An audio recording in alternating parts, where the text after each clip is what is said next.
भाषा को सुरक्षा दबा किंतु बिना उत्तर पीढ़ी तो यह सब संभव हो जो माने भाषाटा को आगु को नेबे सेमानंकु आज दिन में समाज हो कि सरकार हो समाज अर्थ मुझे समाज खबर कागज को कहूना सामग्रिक भाव में कहूँ समाज हो कि सरकार हो एप्रति केते जत्नवान अच्छा उभय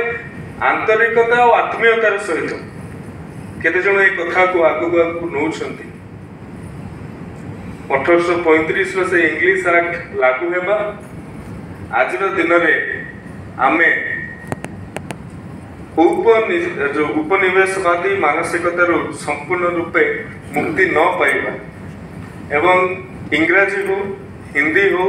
अन्य भाषा को बहुलतार सहित व्यवहार करवा ये मानसिकता आम भितर जो पशिकी रही एवं आमे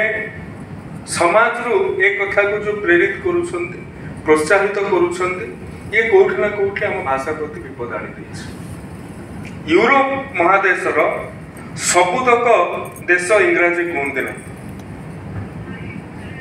रूसिया इंग्राजी व्यवहार करे ना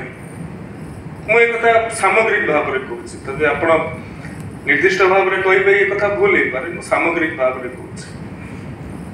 इस्राएल कोडिंग क्षेत्र में बहुत आगे अच्छे किंतु तांकर पिला माने जो कोडिंग